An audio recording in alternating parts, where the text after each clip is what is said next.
Welcome to another episode of Can I Say Something? My name is Andrew Ward. I am excited to be joined by the highest quality tag team in the world today. They can definitely prove it, and I'm hoping to see it soon up close and personal because let me tell you, I've been talking about doing a weed wrestling show out in New York for a little while, and I don't know if that's a pipe dream or not, but every time I talk to any wrestler or anyone in the know, they always say to hit up Hoodslam, and they definitely want me to talk to these two folks in general. I'm talking to the brothers Rick Scott Stoner and Scott Rick Stoner. Every time...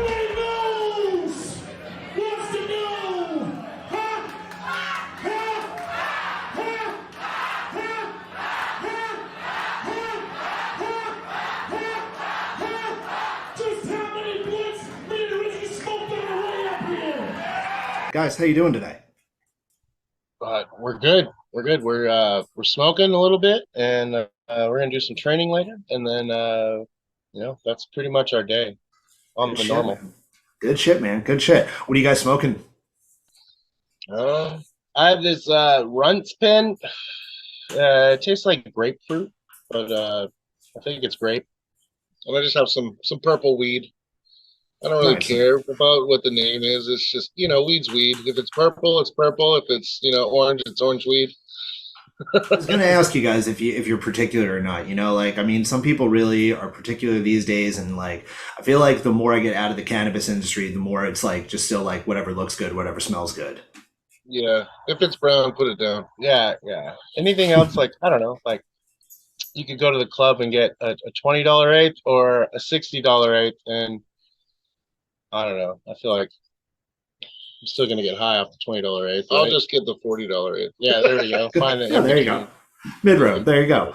Yeah, as long as you're not buying it from a really dodgy spot, I don't know. I've come from the plug days. I feel pretty confident around my plugs. They came out with this study saying, I think in New York, 90% of the illegal stuff was bad and laced with pesticides. And I was I don't know.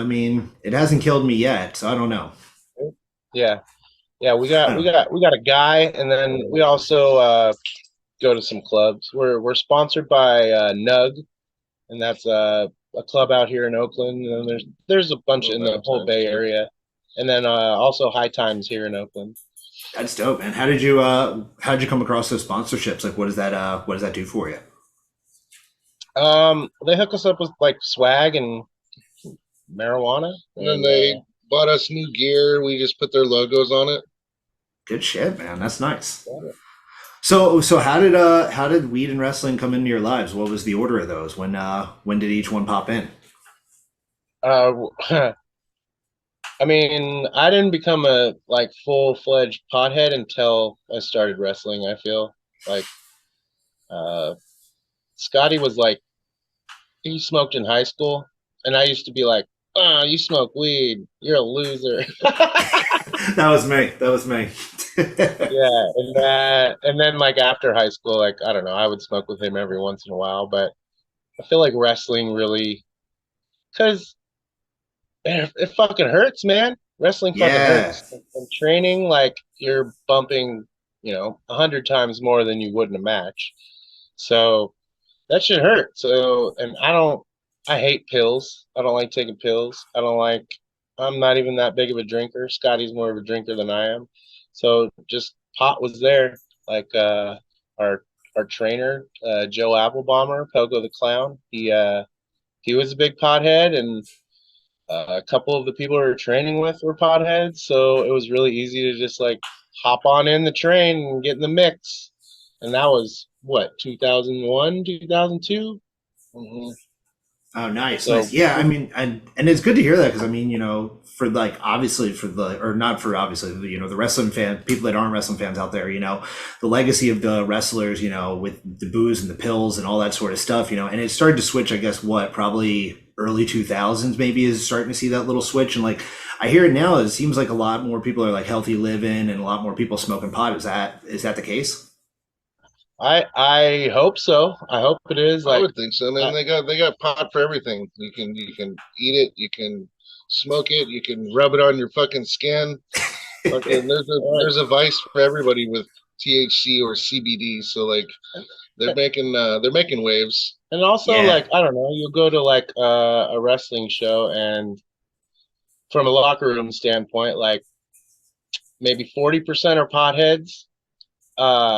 50% are maybe 55% are just they don't do anything, and then the other 5% are, they'll probably dabble in some of whatever they can get their hands on. Hmm. But Like kind of, it used to be like half and half back in the day. Like yeah. half of them people would just be like, "Oh, I'll take anything you got. Yeah, or just drinking. Give me a Quaalude, motherfucker." Jesus Christ. Yeah, man. I mean, it's good to hear that. And, hey, they still 5%. I mean, I guess the world's population, we're always going to have some folks that are struggling with it. But hopefully, it's good to see that the times are switching and, things are getting better out there. So you started smoking, Rick, around 2001, you were saying, Stoner Brothers, it took a few years before that started coming to life as your personas in the ring. Is that right? Yeah. We started out with a couple different gimmicks. We were the Bad Apples for a while, Adam and Dee Dee, and then we were the Suburban Commandos for pretty long time, like 7 to 10 years. Yeah. Um, and then we're just like, we're just gonna be the Stoner Brothers all the time because that's just us turned up a notch. Yeah, Hoodslam started around like 2010, I want to say 2011, and like we were the Stoner Brothers over there. So like it was so much us just turned up, and like it just felt so comfortable from the get go. It was like I just want to do this everywhere. I don't want to be another gimmick. That's stupid. And then Right. a lot of people didn't want to book us because we're like, yeah, we're the Stoner Brothers now, and Really? but now it's like the cool thing to have potheads on your show. Yeah, even back then we were known as the high guys. Yeah. And like, oh, don't book those guys. They're the high guys. But like, man, And put us in now the ring with any really good tag team, and we'll make them look even better because we are high. We are highly motivated, and we give a shit about this business. And like tag team wrestling is our forte. And you don't want us not high in a match. what's that like for you guys? Have you had that experience ever in recent times, or are you always kind of highly medicated or highly dosed? I got a tooth pulled the other day, and I didn't smoke for like 2 days. Ooh, okay. I felt like my tension rising for sure, and then I wasn't as calm and collective as I normally was. You just got to get some of that fucking in your system, man. Yeah. Yeah. You didn't do any edibles or anything like that? I took edibles at night to sleep, but I didn't want to try to do it during the day. I don't know. Sometimes like before training, I'll have like a 150, 200 milligram thing, and then I'll feel great. And then after training, I'm just easily can go to sleep. So it like winds me up and then it winds me down. Nice. Yeah, I'm like I can't feel anything from edibles unless I'm doing like 100 milligrams or more, and it just puts me right out. That's how we are too, man. Yeah, some people get wasted off of 5 milligrams. I'm like, how the hell? I wish I could do that. You know what's funny, I'd say? My girlfriend gets tagged off at 10, and I'm just like, damn, I wish 75 is my minimum. Maybe if you give me a hash rosin one, I can get down to like a 25 on like a good day, but it's usually 75 and above or 100. Yeah. What do clubs have a max out there? Yeah, they do. The legal ones, yeah. If like you 100? Go out, they're like 100 a bag. Yeah, and it's like 10 milligram pieces. If you go out to like the indigenous spots, like the Shinnecock Nation out in like the Hamptons in like Long Island, they got different rules and they can do like higher dosage and stuff. So I've gotten like a 500 milligram hash rosin juice from them, and they were like grabbing me by the shirt, essentially being like, only drink half. And I was like, all right, fine, I'll listen to you guys. And I drank half, and it was the first time I ever had a hangover from weed in my life. It was, awesome. It was like knocked me on my ass like nothing else before. Yeah, I feel like we're lucky. We can easily get really good edibles pretty much anytime. Yeah, we can get like 3,000 milligram syrup and nice. Like 500 milligram little just jars of little cookies or gummies or pretty much anything. Yeah. And where are you grabbing them from?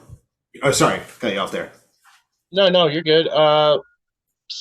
Our buddy has them sometimes, but then also like there's pop-up shops, little pop-up. I don't know, what do you call them? Just weed. They call them sessions. Yeah, little out sessions. Here. But there's no like cap on those. You could, Yeah. someone will just have like a 500 milligram little tiny fucking thing right here, and they're like, "Oh, be careful." My buddy told me we're starting to see those with farmers markets out here, and he again, Long Island, low key Long Island seems to be having some fun spots. He went to one and he was just like, yeah, I picked up this ounce for $80. It was nice. This and this, blah blah blah. And then he was like, I got this 300 milligram slice of strawberry cheesecake for like 300 milligrams. It was like $5 and blah blah blah. And he was like, and then I pet a kangaroo afterwards. And I was like, what the fuck were you at, man? Like, I was like, I need to go to this. We got to go to Long Island. I know. It's like, you had me at cheap weed. We gotta get you guys to Creative Pro Wrestling then, I guess. they need some weed characters out there. Yeah, but let's do it. Yeah, I was actually wondering, like you guys said, you've been at the weed game, long enough to be, kind of stigmatized from bookers and shit for that, and now kind of like you said, it was like the cool like thing to have. How do you feel about the rise of like the weed wrestlers and starting to see more and more of them these days? I mean, I think it's awesome. It's like, I don't know. I mean, we can't say we're like the front people of that, because I don't know. There's like guys in WWE and like WCW that were kind of known for being potheads, but like we were just straight up about it. Like, yes, we're potheads. Our gimmick is we're potheads, and then it's not a lie. No, meet us in the parking lot after the match. Yeah. Well, I mean, yeah, you were saying like earlier, your character is turned up to 10. Like, that's the best character. I've heard that a lot of different places. I interviewed Rob Van Dam years ago, and he said it was the same thing. It was just like, I smoke weed with people before and after the shows. And then eventually, like, we started talking about it. I was like, yeah, okay, like, this is the way to be. And, it seems like, there's just, like you said, 40% of the locker rooms of potheads nowadays. So just more chance of seeing more weed wrestlers out there. Yeah, like when fucking what's his name, John Moxley, like hit that blunt in that video, people went crazy over that. And I was like, oh my god, we do this every day, and they're going like, he hit a blunt in a music video, and people go nuts. And shit, you're in Oakland too. There's people filming hip hop videos all the time. You guys can definitely find one of those. Yeah.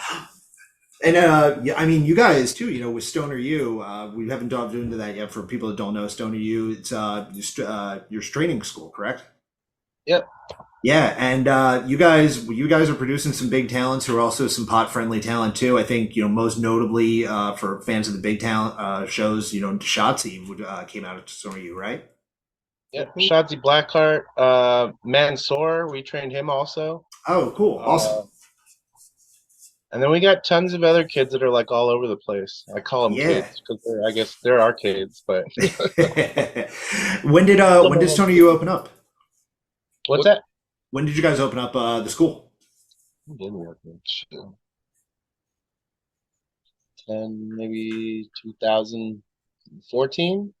I think 2014. Mm-hmm. Nice. And what was it like? What was it like opening up a school compared to actually just being a wrestler? Like, what does it take? What was it like to level into that? Is it like a whole new game, or is it kind of just natural transition, or how did it kind of work out for you guys? Yeah, it kind of just evolved. We got our ring back, and then a lot of us just wanted to get back to training and like train with each other and do new stuff. And so there's like a core group of like 4 or 5 of us, and then we just and then kind of word got out that hey, they're doing some training in Oakland, and a couple people were like, "Can we train there?" And then it turned into a school. Yeah. Obviously, I love it. Vintage wrestling, obviously the weed shout out. Have you run into the Steiner brothers? Have they had any thoughts from you guys, or have they said anything to you? No, we have yet to run into them. We've tweeted Scott a couple times. And then Rick Steiner wasn't around for a while, and then like in the last couple of years he started coming back, and then he got canceled. So yeah, I was gonna say, do we want to bark up that tree anymore? Probably not. Yeah, so Scott, maybe we'll see if we can team with Scotty. Yeah, there we go. There you go. Yeah. Yeah, so maybe do some 420 stoner math or something like that. Yeah. That'd be great.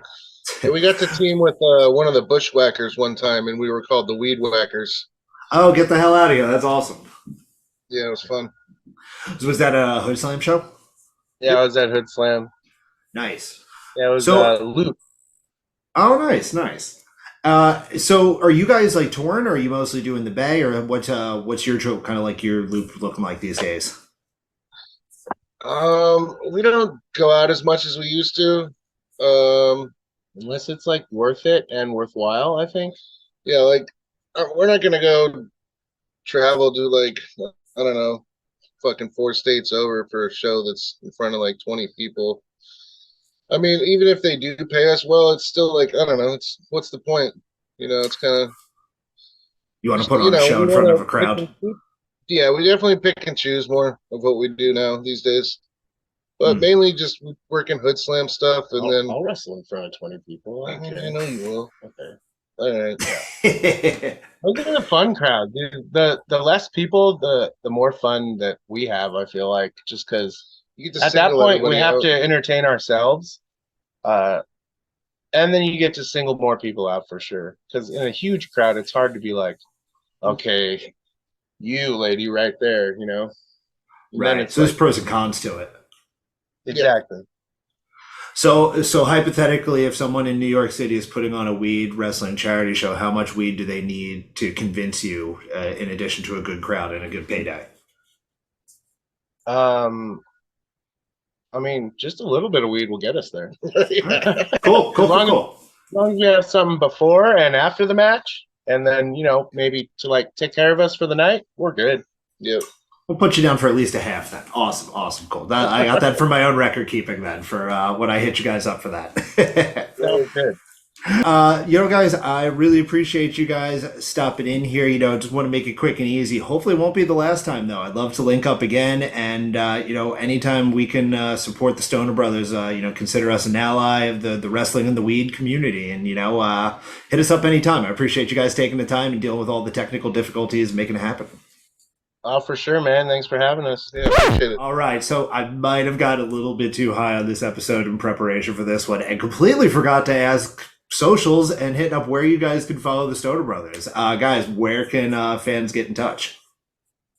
Well, you could get in touch with us on the Instagrams. We are at The Real Stoner Brothers, or the Twitters. I'm sorry, X. You could get a hold of us on X now.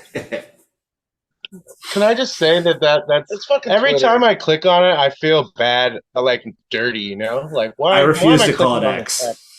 Yeah, I don't get it. But anyways, yeah, we're Stoner Bros FTF on the X, and then you could look us up on Facebook. Also, we got pages on there. Stoner U Dojo, Stoner U page. There's a Hood Slam page. There's Stoner Brothers pages. There's individual pages. Yeah, Go on YouTube. Watch some of our shit. yeah. There's probably Hell yeah. at least 40 different ways to get a hold of us somehow. Exactly. Yeah, definitely check them out. Hit them up. I was late to the game on learning about the Stoner Brothers and was told about you guys, like I said, a few months ago. And when I learned about Hood Slam shows, and I became a huge fan right away. So really appreciate you guys hopping on here. Appreciate you guys also dealing with me just completely spacing out and not giving you your social hit up in that last time around. So appreciate you guys. Roll with it. At least you know you're dealing with someone who's really smoking weed and not blowing smoke up your ass on this as a host. No fake hit, Jimmy here. Rick, Scott, Rick, thank you guys so much. Appreciate you. Stoner Brothers, thanks so much, guys. Thanks, man.